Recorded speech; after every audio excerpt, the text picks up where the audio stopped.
This podcast is for educational purposes only and provides general home lending information. For specific home lending advice about your circumstances, contact a Chase Home Lending Advisor for more information.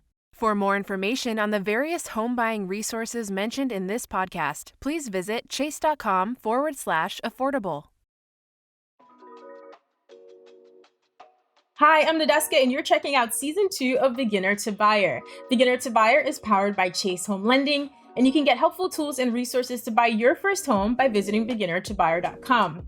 It was a lot of fun hearing from the Scott brothers on our last episode because, as usual, they shared some great advice for tackling home renovation projects. Now, maybe you're ready to take on the challenge of a big renovation, and especially one that could potentially generate some extra income for you. So this time, we're going to learn what an ADU is and how to make your home work for you. Keelan Sears and his partner Amy are working on building out an income-generating ADU at their home in Denver, Colorado. But before we get to that, let's listen to their unique strategy for buying their first home. Yeah, so before we bought this house, we were actually living in an RV. And before that, we were living in an apartment. And at a certain point, and I think everybody has this experience, but when you're living in an apartment, you realize that your money is going nowhere. And so, you kind of have this moment where you're just like, wow, this is just vanishing into thin air. And we're really frustrated with that. So we didn't have enough money at that time for a house. And so we were trying to think of like any way that we could basically like have a living situation where we're putting money away. And this was kind of the height of the van life craze. And so we decided to buy an RV. We bought like an Airstream, a 28-foot Airstream that's from like 2010. So it wasn't insanely expensive.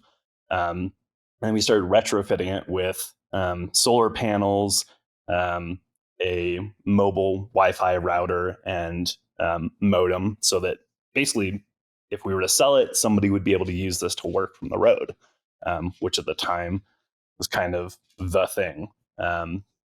So our whole plan was to live in that for as the life of the loan, pay off the RV, and then use that as a down payment for a house. It turned out that within a year, we had put enough money into our loan and made enough on basically the modifications that we made to the RV that we had enough for a down payment within a year. So our plan to buy a home actually just came a lot sooner than we thought. Wow, in a year, that is really, really impressive. And what was it like actually living in the RV for that year? I'm sure you were able to, lower some of your costs. Did you actually enjoy it though? Oh, we loved it. Yeah. Awesome. I think we were surprised by how expensive it was just with things breaking on the road. You're definitely saving money by paying off a much smaller loan month to month, but there's definitely a lot of stuff that breaks on the road. But that kind of all just added to the adventure. And I think the whole experience of living small was really special, and it makes you a lot more conscious about like your impact on the earth and your consumption of resources. When it came now to selling the RV and starting to look for your home, was that sort of seamless? Did you already have a home, like an offer accepted, and you were able to move right in, or was there an interim period? There was an interim period, and gotta thank both of our moms, both Amy's mom and dad and my mom and dad, for housing us during the interim. We're very fortunate to have parents that had an extra room that we could use. And so we basically stayed with them, sold the RV, immediately started the house hunt. So it was relatively seamless, but I think there was some overlap that we couldn't avoid. And we were just fortunate enough to be able to utilize our parents there.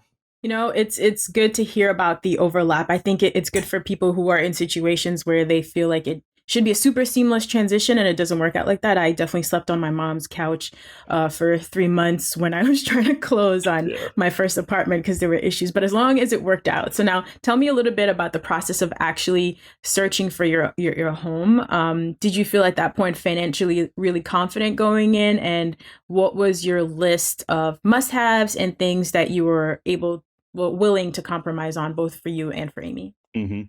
I don't think we were super financially confident going in. I think at that point we were like, we were aware that there were first time homeowner programs available, and there were certain stipulations that allowed you to put less money down upfront if you were a first time homeowner. But outside of that, it was still kind of a big jump, and not much of a contingency plan other than like, let's get this house, make sure that there's some way we can capitalize on it in the future. So did you have a pretty realistic list then of, what you would be able to afford then? Were you able to maybe talk to a home lending advisor who helped you figure out what made sense for you? Yeah, we used our real estate agent, Jason, and he was super helpful here. Jason's just a super nice guy, and he was really helpful through the whole process. Our criteria going in was like, okay, let's get a place that we could rent a bedroom, at least one bedroom on Airbnb. So in an emergency situation, if like it turns out we can't cover the mortgage, or there's, I don't know, a surprise expense with the roof or something like that, we can basically like make some extra income. And I think that was at the time our only priority. And I think that naturally turned into, okay, location is everything if you want to rent something. So let's focus on location. So you and your partner were specifically looking for a house also that zoned to have that accessory dwelling unit where you could rent out, like you mentioned, for some extra income. So then you got lucky and really found a property that fit the bill then. Yeah, that was kind of like the middle of the housing search, is where Jason was like, hey, a lot of these places are zoned for ADUs. And it kind of like this light bulb went off, and we're like, okay, let's look for houses that are zoned for ADUs. And that was when, probably a few houses after, we found this one, and we go, okay, yeah, this is zoned for an ADU. It's got a garage built. It looks like somebody already started the process of building an ADU, and they were just panic selling it. And so it was a little hard to tell like why they were selling it and why they accepted the first offer on the house. And still some debate there about what that impetus was. But yeah, this one was already zoned for an ADU. Okay, so tell me now what happened after you guys purchased the property. So I'm assuming with zoning, that means there's a permits required, right? Like the city needs to weigh in. So once you moved in, were there any surprises, or were you then just able to maybe continue working on that ADU? Yeah, so the permitting history was really confusing on this house. It was clear that there were multiple permits open for different things. But none of them were closed out, and we just didn't know why. So there was definitely some risk that we were taking on by buying this house, for sure. And our real estate agent was pretty upfront about that. We bought it anyways, and once we started looking into it, it turned out that because none of these permits had been closed out, it wasn't even a legal garage at that point. Oh. And we didn't actually start the process until like a year later of looking into building an ADU or finishing this ADU. That's when we realized that it's not even a legal garage. So then started conversations with the city, basically saying, how do we do this legally? And going through that process with them, which has been a bit of a headache. Is it sort of a learn as you go situation, or have you still been able to work with that realtor? Do you have any support here? After we decided we wanted to do the ADU, we started looking for a design agency that like specifically did ADUs. And so we found a firm here in Denver, a design firm, and basically pitched it to them. And they said, yeah, we can definitely make this work. There's a few hoops we're going to have to jump here, but it's definitely doable. Okay. And how has that financially then? How has that been working out? Have you had to pay for more permits? In terms of actually constructing that ADU, what is that costing you? Yeah, so definitely a bit of money up front. I'd say we're probably like $12,000 in the hole as far as like architect costs. I think it's been worth it just in terms of them handling all the communications with the city and really piloting the permitting process. And I think that they did such a great job on our permits that was really something that helped the city see kind of like the potential of our ADU. It's great that you got help. I think dealing with codes and permits and those kinds of things can really make your head spin if you're not experienced. So it's nice that you got professional help. And did you and your partner decide to take out any loans to help you cover some of this, or are you just dipping in, your savings to do this? No, and I'm not sure whether or not that was a mistake. We've talked about this, like whether should we have taken out a loan to cover the architect costs. And we did, we took out, a significant amount of our savings. So a little bit undecided as to what our strategy should have been there. To a degree, I think it would have been helpful taking out a loan to cover those costs so that we had the free cash on hand, just for, emergency funds and stuff like that.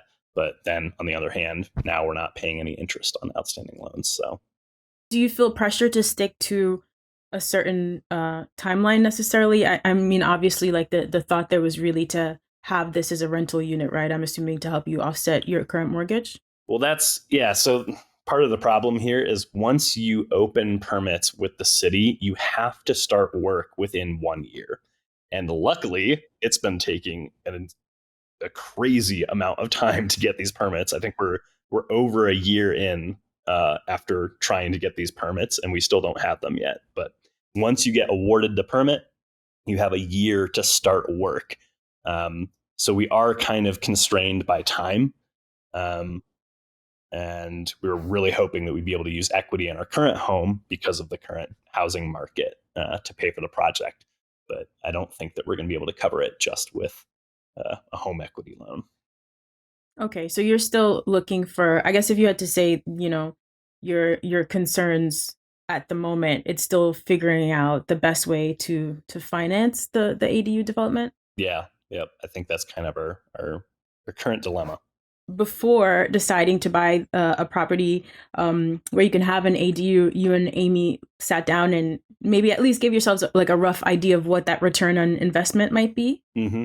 Yeah, that was something that we were thinking about as soon as we bought the house, was kind of looking at, a studio apartment in Denver and just averaging it around our area within like 2 or 3 miles and figuring out what that rent was, and then looking online at basically mortgage calculators and looking at payments and best and worst case scenarios. So at their worst advertised interest rate, what would our payment be? And at like the best case.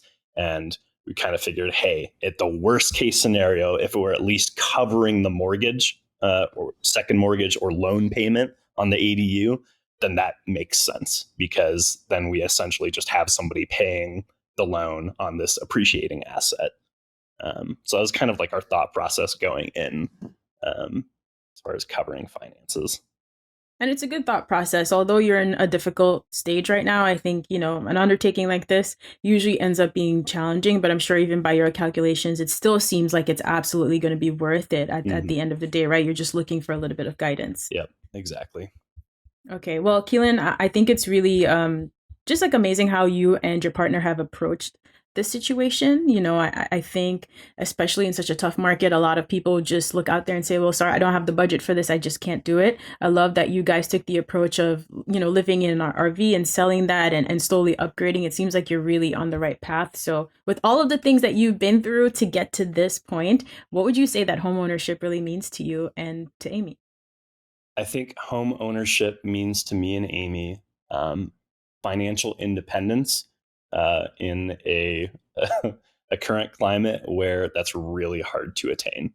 And I think this has been our most creative endeavor. And I would say to other people out there as well, be aggressive, because we live in a world that is maybe not catered to those of us that are not making a lot of money. So get creative. Be financially aggressive while you're young and while you can do it. And I think Amy would support me there. Amy, I love you. You were totally right. Keelan, thank you so much for sharing your story. And, I'm going to check in with our experts and be back with some answers for you and Amy. For sure. Yeah, thank you.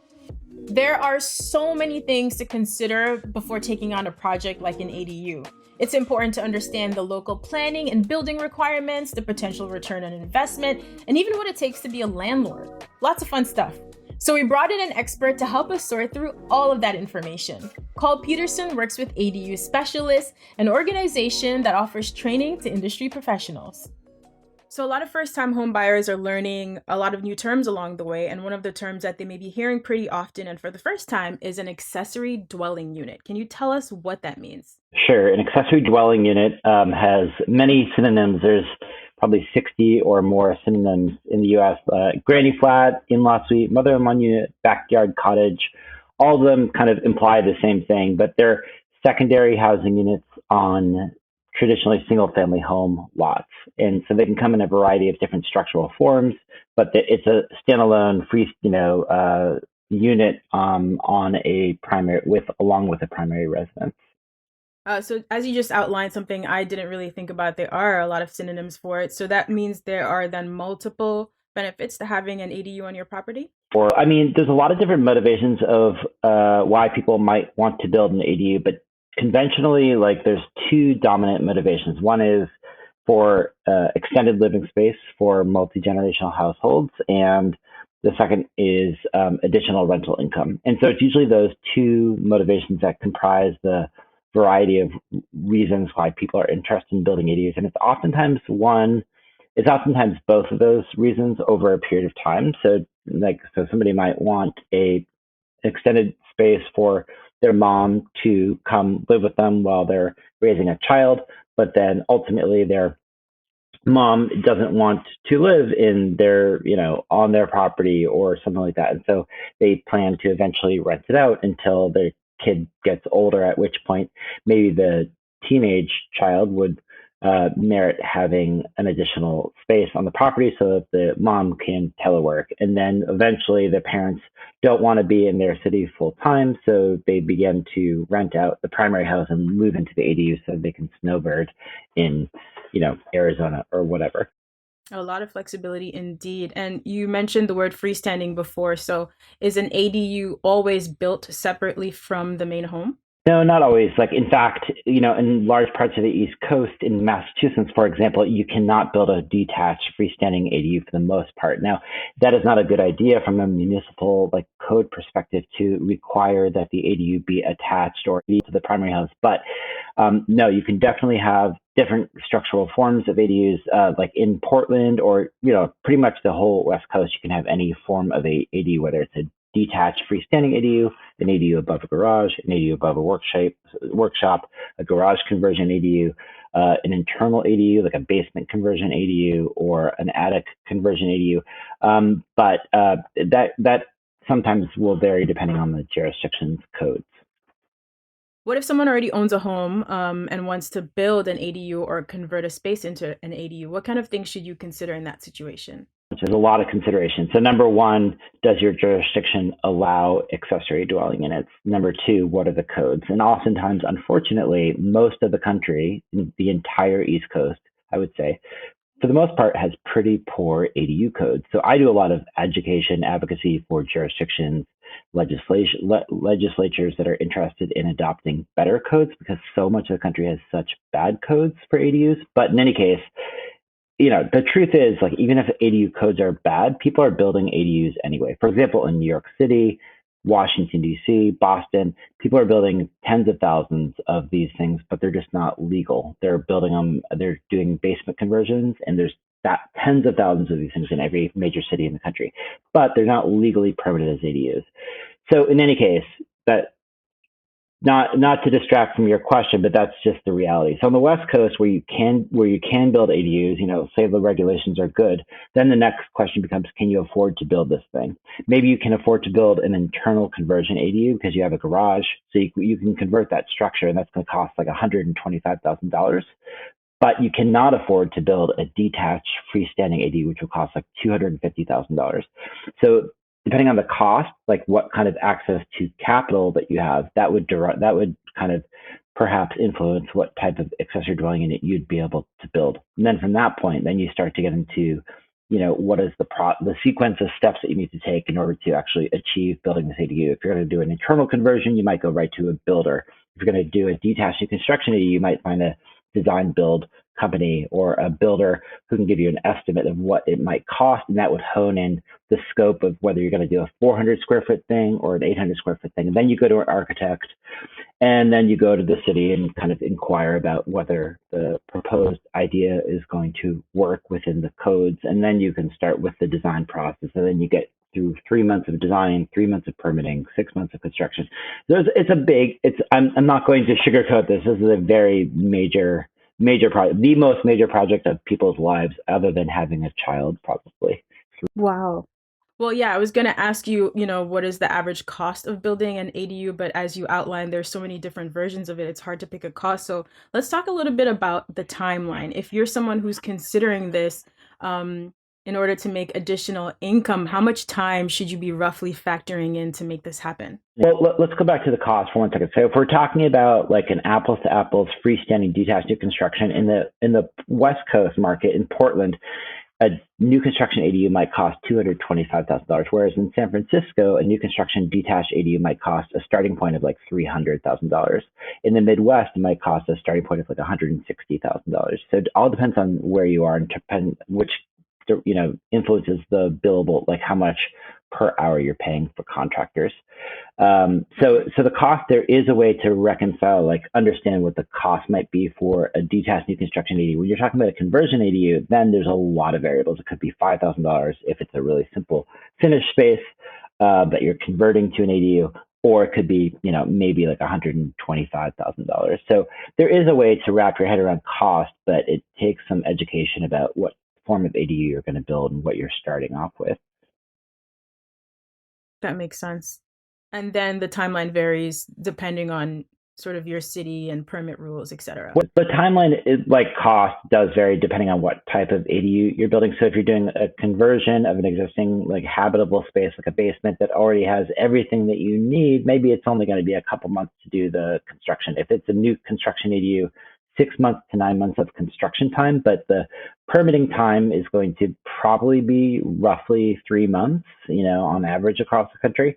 And then the design time might be about 3 months. So we're talking about like a year to a year and a half for a homeowner to execute the plan of building an ADU if they're going at full speed. That is to say, if they're not dilly-dallying at all, it could certainly take 3 years if people are taking their time, which a lot of people do because it's not a small endeavor, and people need to somehow imagine this. You come to me and you say, I want to build an ADU in my backyard. And I say, Nadeska, do you have enough capital to do this? Do you have $300,000? And you're like, no. And I say, okay, well, you're going to need to get a construction loan. In order to get a construction loan, you need to prove that you have more income, which means that you have to change the way you're doing your bookkeeping and accounting for period of 2 tax years so that you can show enough reportable income to generate enough income to show that your debt to income ratio will be adequate for a bank to give you a construction loan. And then at that point, then you can consider starting the process of doing it. So that could take easily 2 years just to get the financing worked out such that you can begin the process. You don't want to start this process unless you actually have the money to execute on it because, as you can imagine, this is an expensive endeavor. You don't want to start down the road, build a foundation, and realize you don't have the capital to finish it out. Absolutely. So if you're looking at this as a source of additional income, you have to factor in the money and the time it will take. And so you mentioned construction loans. Is that the only way that you can finance this type of renovation? Are there any housing grants available, for example? Housing grants available. In fact, construction loans only represent about 2 to 5% of how people are building ADUs. Most people are using a variety of different, like a mix, what I call there's like 5 different buckets of funding that people access. That is cash in one way or another, loans from family or friends, like personal loans. There's credit card debt, there's home equity lines of credit, and cash out refinancing, which is a big bucket. That's where, if you have accrued equity on the property on which you live, you can dip into that additional valuation, the increased valuation of your property, and access that money in order to build ADU. Then you can get non-secured lines of credit, that is like personal loans from banks that are secured against your personal wealth, so to speak, if you have stocks that you can lend against. And then there's also construction loans, which are more difficult, and those are typically local banks and credit unions that do that work. But that's kind of the least popular approach because there's some red tape and difficulty in administratively getting those types of loans. Okay, so anywhere you look at it, you're gonna need a pretty sizable investment upfront. So if you are looking at this, for income, do you have any advice on determining whether it's worth it or what the income potential could actually be on the ADU after you invest all of that money? Yeah, there's definitely some ways to think about it. So the best return on investment is going to be for the least expensive ADU you build, obviously, because you can generate more rental, or you can generate the same amount of rental income roughly for a less expensive project. So therefore, the timeline would be less. So if you did a conversion of an existing structure, like a basement or a garage that was viable, that is to say it was structurally viable, it didn't have leaks, mildew, mold, rot, it could be legally converted from the zoning perspective, then you can get a pretty good return on investment, maybe 2 to 5 years, depending on how you look at the increased, like if you're looking at the increased property value as a result of ADU, then the timeline becomes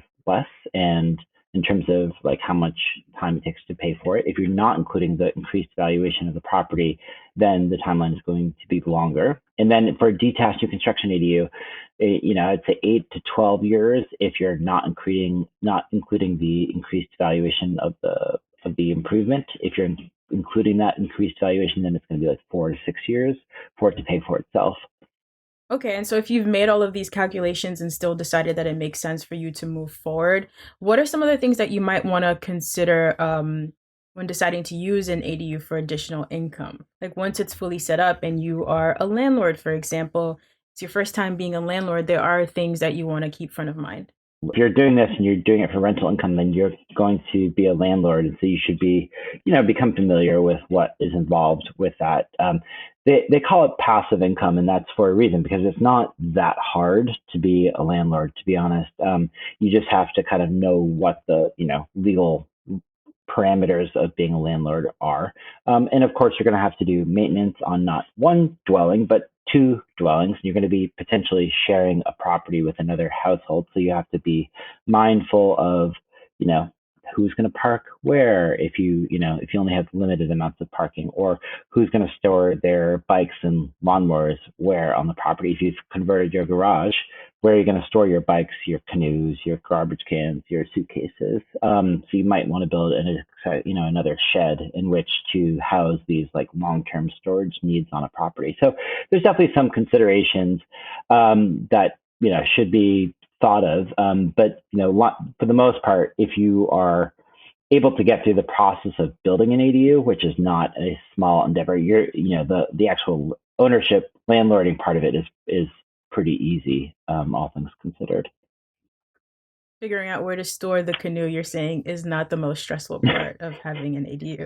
Okay. Definitely most stressful part is bleeding $10,000 a day for various improvements that you need to make. When you have to buy a whole set of new appliances and you're like, oh my God, I didn't realize appliances cost $10,000. I didn't realize counters cost $5,000. I didn't realize the sink faucet is going to cost $700. You're doing this day after day after day after day after day. And you're like, I've never spent this much money in my life. That is the stressful part of building an ADU.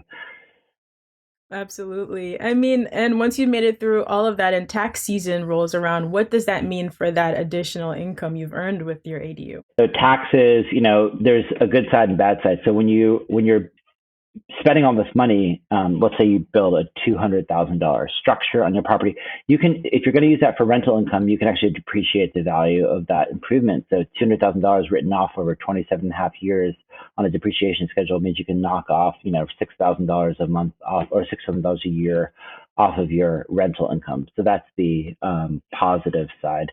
The negative side is that your property taxes will go up when you build an ADU, in that you've increased the value of your property in the eyes of the assessor, and therefore your taxes will go up accordingly. So there's, a pro and a con to it, but all of that is offset by the fact that you're getting, if you're renting it out, you're making quite a bit of money off of this unit. So it's difficult, again, just like cost, to speculate what the rental income potential of an ADU is. But in our market, in Portland, a garage conversion ADU would rent out for like $1,500 a month. An 800 square foot detached construction ADU would rent out for like $2,200 a month. That sounds like potatoes if you're in San Francisco. But of course, in San Francisco, 400 square foot ADU would rent out for $2,300 a month. The 800 square foot ADU would rent out for at least $3,000. So it all depends on your market and what you could get in that market. The best way to determine that is to look on, you know, like Craigslist essentially, and figure out what a one bedroom apartment in your area would go for. And that's roughly what an ADU would generate in terms of rental income. Okay, I'm glad you mentioned Craigslist. So there's different ways, obviously, to go about renting out an ADU, and you can also consider, having a long-term tenant, like we mentioned, being an actual landlord, or you could do short-term rentals through Airbnb, for example. So what advice would you give in terms of weighing those two things and how to approach each scenario? Start with the Airbnb one first, which is a little bit more complicated in that you have to start with what the city allows. And in our city, for example, in all of California, where ADUs are really popular, these the biggest markets for ADUs right now are on the West Coast, and that's because the regulations are really good on the West Coast because statewide legislation has required them to be really good. And in those two markets, or at least in California, you can't do short-term rentals. That is to say, you cannot do an Airbnb on your ADU. And so a lot of jurisdictions will say you can't do an Airbnb if you're going to do an ADU. And so therefore you can't do that, but you can do a long-term rental income. And the difference is long-term rental. And the difference between an Airbnb or short-term rental and a long-term rental is if you rent it out for 30 days or less, it's a short-term rental. If you rent it out for 30 days or more, it's a long-term rental. So a lot of people are predisposed to thinking about Airbnb, but you can't necessarily do it. Now, if you can do it, then the question becomes, are you willing to go through the lack of predictability that comes along with a short-term rental? And so you can generate a lot of rental income from an Airbnb, but you can also not make anything. If you happen to suffer through a worldwide pandemic where nobody's allowed to travel, for example, all of a sudden you're not going to be able to rent out your housing unit to a short-term rental guest because there are no short-term rental guests. Or if your jurisdiction says you can't do short-term rental anymore, then all of a sudden you're stuck with the unit that isn't renting. However, if you are able to rent it out as a short-term rental and it is a good market and there is a lot of tourism and you're a good host and you get good ratings, then yeah, you can make pretty good money on Airbnb. And the benefit of an Airbnb is that not only can you create pretty good rental income, but you can also use the structure as you wish when it's not being rented out on Airbnb. So people sometimes think about that option if, for example, they have a parent who helped funded the ADU so that they could have a place to live when they are visiting their child who has now grandchildren, and they want to come in for 2 months a year, and then 10 months of the year they don't want to live there. So that's kind of a combination where it's like, oh yeah, let's just Airbnb it when it's not being used by grandma. Okay, great. So Cole, you broke down a lot for us here. It's so much great information. So essentially an ADU, it can be a great source of additional income. It can be great for the in-laws. It gives you a lot of flexibility, but it may not necessarily be for everyone. Timing, of course, is a big factor because as you mentioned, you have to put up a lot of money. So I guess generally, what advice would you give to someone who's thinking about this for the very, very first time? What is the quickest way to just figure out if this might make sense for you or not? So I help run an ADU specialist designation, which you can Google aduspecialist.org, and there's a list of accredited real estate professionals, designers, and builders, all of whom have been through a class and taken an exam that show that they know their stuff about ADUs. So maybe reach out to a local real estate professional in your area to determine whether they can help you with determining whether an ADU is potentially feasible for you or not. So there's my long-winded answer to your relatively simple question. Well, no, thank you. As you pointed out, nothing here is really, really simple. So I appreciate you giving us so much great information to work with. Cole, thank you for your time. You're welcome. So on this episode, we learned that investing in an ADU is not so simple as our homeowner Keelan found out. But I hope that at this point, his biggest worry is where to store his canoe, and that now his return on the investment for his ADU is starting to pay off. Maybe you're at the point in your homeownership journey where you have some financial flexibility to consider owning an investment property. So next time, I'm going to ask Alexis Hart McDowell about how to plan for that. Until then, you can learn more by visiting beginnertobuyer.com and consider revisiting the first season of the show as a review. Beginner to Buyer was created by Magnet Media and Chase Home Lending. Our executive producers are Ashley Bobo and Akash Vaswani. Our lead producer is Pamela Lawrence, and our media editor is Matthew DiPietro. This podcast is for educational purposes only and provides general home lending information. It is not intended to provide legal, tax, or financial advice, or to indicate the availability or suitability of any JPMorgan Chase Bank, N.A. product or service. Chase is also not responsible for and does not provide or endorse third-party products, services, or other content discussed in this podcast. For specific home lending advice about your circumstances, contact a Chase Home Lending Advisor for more information. If you'd like to check out the Homebuyer Assistance Finder, Chase My Home, the Dreammaker Mortgage, and other home buying tools and resources mentioned in this podcast, make sure to visit chase.com/affordable.